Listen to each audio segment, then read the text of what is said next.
everyone. I want to thank you for joining our talk today on making container application development simpler, scalable, and faster. I'm Drew Bradstock, and I'm responsible for product management for Kubernetes. And joining me today is Jason Politis, who is responsible for product management for all of serverless. In the past 2 years, we've seen customers of all sizes and backgrounds embrace containers as the modern unit of compute. So fundamentally, why is this occurring? It's all about developers and the fact that containers help them make them more productive and faster. And Kubernetes and serverless are key to embracing containers. But a lot of people ask, well, why Google? At our heart, we're container first. Be it with Cloud Run or with GKE, we've made sure the containers are fully supported across all aspects of Google Cloud and heavily optimized for them as well. What this means for you is that you can build a fast, streamlined dev platform. If you look at building, pushing, and deploying with Cloud Build, or moving on and auto-redeploying your changes, likely many times, all the way to leveraging Cloud Run and GKE to be able to scale your workloads globally at no matter what issues and scale is needed. Jason? Thanks, Drew. So containers are a great way to drive productivity and portability across environments. And we've been looking at ways to make running containers in the cloud as simple and as fast as possible. With Cloud Run, you can quickly and easily run containers in the cloud without having to manage any infrastructure. You can think of it as clusterless containers. You just deploy a container and it runs. There's no provisioning step, so you just focus on your app. We support standard Docker and OCI container image formats, so you can build a container using your own CI system and bring it to Cloud Run. But we also integrate with Cloud Build, which will build the container image for you, either from a Docker file or just directly from source code using one of the open source build packs we support. The build pack will automatically detect the language you're using and build the container for you. Cloud Run also works with Cloud Deploy, so you can set up deployment pipelines with approval steps to manage the deployment of services into production. Cloud Run has two main resources, services and jobs. Services are request-based containers, used most often for things like external or internal web applications, APIs, or microservices. They can use HTTP, HTTP2, gRPC, WebSockets, and can even be triggered asynchronously with events. One of the great features of services is traffic splitting. And this allows you to gradually roll out changes to a service or quickly roll them back if something goes wrong. So you just set a percentage, like 5%, and the new version of your service will only receive 5% of traffic, whereas the previous version is still receiving 95%. And then you just gradually increase that. And if anything goes wrong, you just set it to 0. And of course, services auto-scale. So when there's no traffic on the service, it'll scale down to 0. And then when traffic arrives, it will automatically scale up to meet demand. The other resource is jobs. Jobs are great for background data processing workloads. So you might have a batch process you want to run nightly. Maybe you're cleaning up some data or generating some reports. You can schedule jobs to run at a given date and time. You can trigger them manually, or you can trigger them via an API call. And jobs have an inbuilt retry mechanism, which improves the reliability of task completion. Now, I want to just quickly touch on some of the common use cases for Cloud Run. The first and probably most common is a scalable web application. Now, Cloud Run is a regional product, which means that within a region, we provide zonal redundancy. Regions in Google Cloud are made up of several zones or cells, and by default, Cloud Run is operating multiple cells automatically, providing that first layer of redundancy. But you can also deploy Cloud Run as a global service with regional failover using a load balancer. An interesting side effect of the scale to 0 behavior of Cloud Run here is that when a region is not receiving any traffic, Cloud Run is scaled to 0 and it's effectively idle, making it very cost effective to go from a regional to a global service. The load balancer also provides features like CDN for caching static resources, and it will automatically choose the closest region to the end user. The next common use case is internal apps or APIs. Cloud Run is not only for services exposed to the public internet, You can also operate private services that cannot receive requests or send data outside your VPC boundary. This is useful when your service needs to, for example, access information from another internal system within your VPC. The third example is what I alluded to earlier with Cloud Run jobs. This might be a simple data transformation job that executes on a schedule, extracts data from cloud storage, maybe it does some data cleansing, deduping, or data enrichment, and then loads into BigQuery to drive analytics and reporting. And just like with services, when a job is not executing, it's effectively idle, and so it's not billed. It's only billable while it's executing. I'm now going to hand it over to Vitse, who's going to show you a quick demo of deploying a container to Cloud Run. Thanks, Jason. I have a small business app I want to deploy to Cloud Run. Let's get started. I'll click Create Service. I've already containerized my app and I stored the image in Artifact Registry, so I can select the image here. I'll click on the latest version and press Select. For the purposes of this demo, I'll make my service publicly accessible. Let's click Create now. Cloud Run is now creating my service. Notice what I didn't do. I didn't create a cluster. I didn't configure a load balancer. Cloud Run automatically created an HTTPS URL for me. Let's click it and see if my container runs. Ah, that's right. I need to finish my application setup now. The first step is to connect my data stores. My app stores data in a Redis instance and files in a cloud storage bucket. And I need to tell my app where they are using environment variables. Let's push a new revision with the right environment variables. I'll click Edit and Deploy New Revision. I'll scroll down to Environment Variables and enter the internal IP address of my Redis service. I've already set up a memory store instance in the VPC before this demo. Memory store is managed Redis on Google Cloud. And I'm also adding the name of the cloud storage bucket here. I'll also need to connect the Cloud Run service to the VPC. Let's scroll back up to Connections and select the default network. That's it. Let's click Deploy again. Cloud Run is deploying the new revision and routing all traffic to it. Okay, this is great. As you can see, Redis is green, and that means my app was able to connect to my memory store instance on the VPC. The bad news is that my app wasn't able to connect with cloud storage. My service account doesn't have permissions to access the bucket. I'll push another revision of my service to fix that. I'll click Edit and Deploy New Revision, and now I'll go to the Security tab. Before this demo, I created a service account for my service and granted it the storage admin role on the bucket. Now I need to configure my Cloud Run service to use this service account. Let's select the service account and click Deploy again.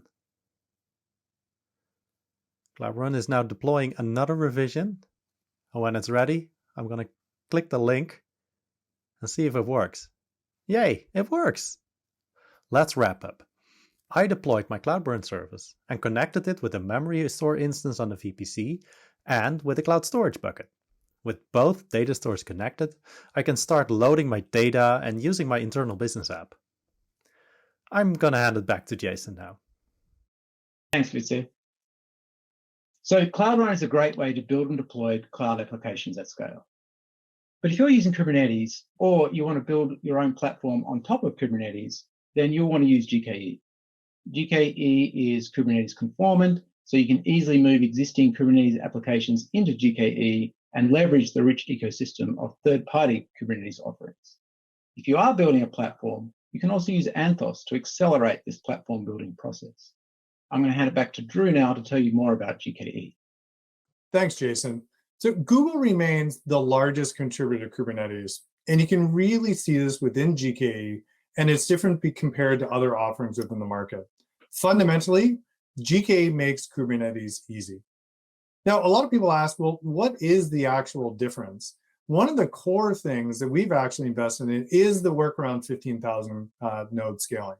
Many people think, hey, it's just a large marketing number, but that wasn't the purpose. We actually wanted to make sure that no matter what workloads you threw at us, that they'd scale easily and reliably. And that reliable scaling is critical within key business points. Secondly, we've been investing a lot within day two operations, be it upgrades, release channels, or a lot of the work we're doing within the community and with many customers around making deprecations easy. All that work on day two means that it's cheaper and easier to run Kubernetes with GKE. It's fast to get clusters going and even faster to be able to get your workloads deployed. One of the cool things bringing this all together is Autopilot, and we've got an offer that we encourage you to check out, and it's got a cool URL, the goo.gle/gk-offer if you want to see more Autopilot in action. Now, Autopilot for us was about bringing together all the great features that GKE has, and a lot of that auto scaling, auto management into one fully managed by Google offering. This is SRE supported. It's also, as Jason mentioned earlier, Autopilot is Kubernetes conformant. That means you've got the flexibility to move other workloads into it or move from GKE into GKE Autopilot because it's all one offering. We've heard a lot of great feedback from all of you in the past year on what else we needed to build in Autopilot so that you can use it at great scale. With that, we're actually really happy to announce that a couple of weeks ago, we made Autopilot the default version or mode of Kubernetes because of the changes that we've actually been able to make within the platform. Autopilot brings together a lot of the lessons learned we have from running millions of nodes and a great deal of clusters. From this, we've seen how customers use Kubernetes well and maybe how they use it poorly and issues that you want to avoid. From that, we've taken these battle-tested and hardened practices and baked it into the natural config for Autopilot. Additionally, similar to Cloud Run, but not quite the same, we're looking at how do we make sure you're only paying for the resources you use. We will actually easily scale up pods as you need more capacity, such that Autopilot aligns your usage with your costs. And I think all this comes together for those of you who may not have as much skill or platform team strength to really be able to use Kubernetes quickly.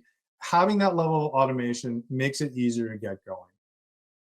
Secondly, similar to fleet experiences, we've learned a lot on security, with security instances, working within the open source community, as well as the very large investment GKE has put into Kubernetes across the board.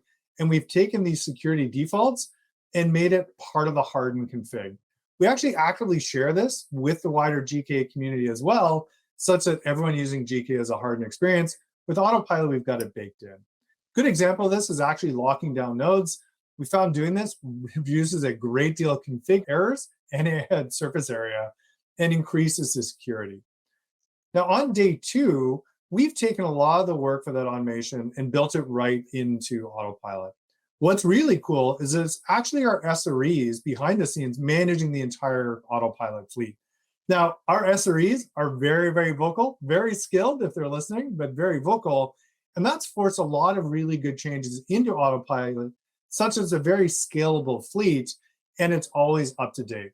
This has ensured the latest and greatest improvements, security controls, you name it, are baked right into Autopilot, and SRE is right behind the scenes.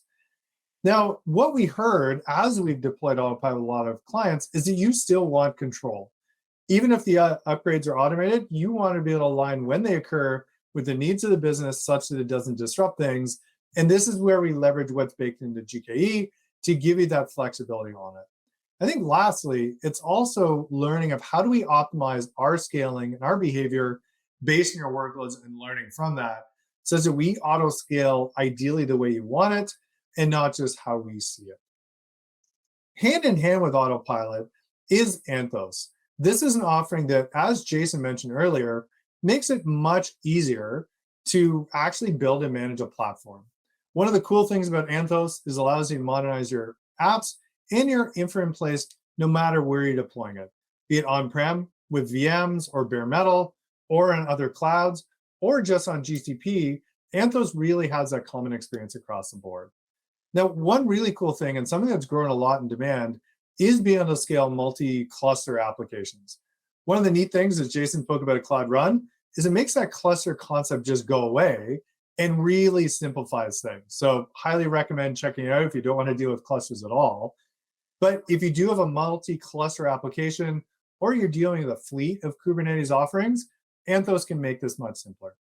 Now, a little bit in contrast to Autopilot, where we've got a hardened, very prescriptive way of running Kubernetes.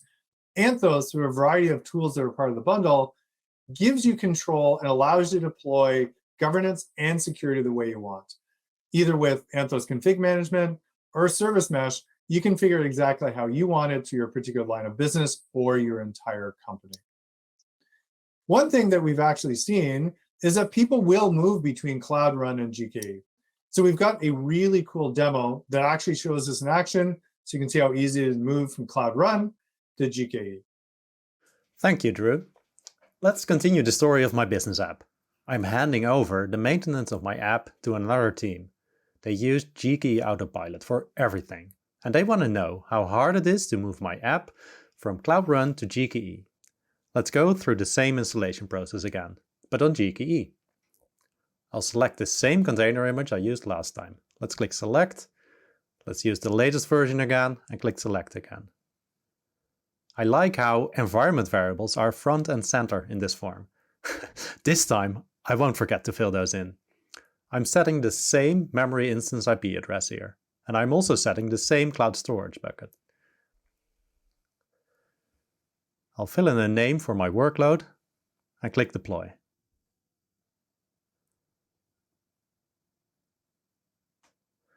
GKE is now creating a new deployment on the existing cluster. And the deployment is ready. While Autopilot is still finishing up, I'll go ahead and click Expose to create a public endpoint. My container runs on port 8080, so I'll fill that in and click Expose. GKE is now creating a load balancer with an external IP address for me. And it's done. Let's navigate to the new service.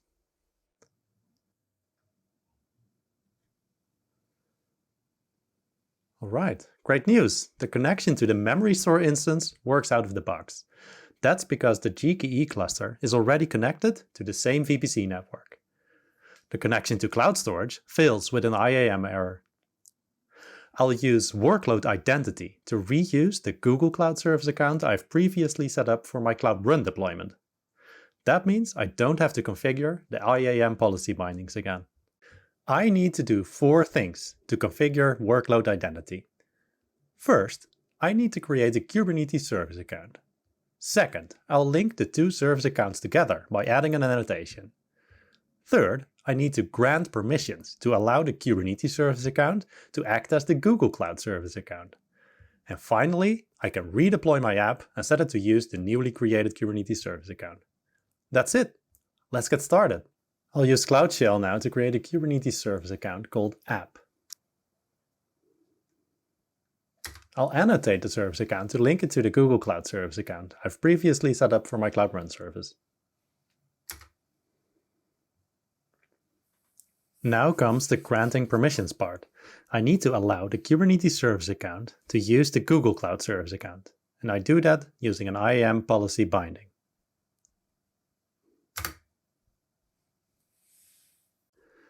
Finally, I can configure my app deployment to use the Kubernetes service account. I'll hit Save and wait for GKE to redeploy my app. My app now runs on GKE and on Cloud Run. You can see them side by side here. Both apps are connected to the same memory store instance. And both apps use the same Google Cloud Service account. I'll tell the team that it wasn't hard at all to move the app. I'm going to hand it back to Drew now. Thanks for the awesome demo. That was actually super cool. One thing we've seen really change within the past year is the fact that more and more customers aren't just running GKE or aren't just running Cloud Run, they're running both. And this is for a variety of reasons, but this is actually a very common pattern across Google Cloud users. There's a couple of main things that really show why this is occurring. Number one is developer choice. You want, and your developers want, to be able to use the right infra and the right platform based on their particular need at the time. So at some points, they may want to get developing very, very quickly, but they don't want to deal with the burden of clusters. And there's great reasons, like Jason spoke about, to use Cloud Run. Other teams may actually say, hey, look, I want to leverage Kubernetes, and the ecosystem around them will use that. And as teams change, as organizations change, they may flow back and forth. you want to make sure you're not locked into one platform. I think this is pretty fundamental to what we do, and developers are really enjoying it.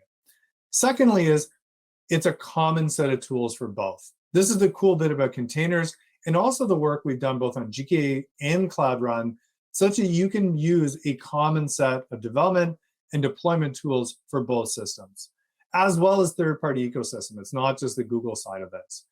You really will have unhappy developers if you're forcing them to use different tools for on-prem versus in the cloud or between different systems. And I think this is where Cloud Run really excels with that level of integration.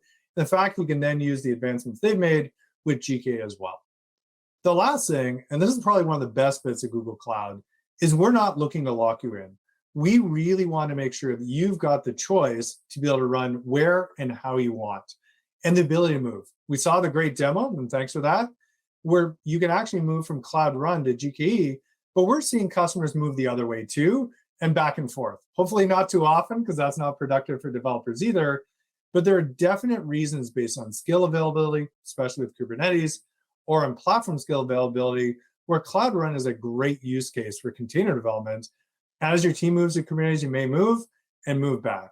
And we are doing a lot of work to make it much easier to move between the two. And you'll see some cool new announcements in the coming year of how you can leverage both of them at the exact same time for common workloads, so you get the best of both worlds. Now, Jason and I wanted to ask you to check out a couple of new sessions. Cloud Run's got a really cool Vanna URL, which I was quite jealous about, and I'll have to figure out an equivalent for GKE. But if you want to learn more about Cloud Run and actually kick the tires and try it out, there's lots of great demos and information at cloud.run. Additionally, we've got a great session, BLD 107, that teaches you many features you can use to build modern apps much easier with Cloud Run. On the flip side, I've got a less cool URL, but I've got an offer, so it sort of balances out between Jason and I at goo.gle/gk-offer, which gives you a great offer around Autopilot. We have a really cool session in partnership with PGS, one of our customers, on how to run batch and HPC workloads well within GKE and a lot of the lessons learned. So with that, on behalf of Jason and I want to thank all of you for listening in today. Highly encourage you to reach out anytime if you got feedback on any of the products, and please enjoy the rest of Cloud Next. Thank you.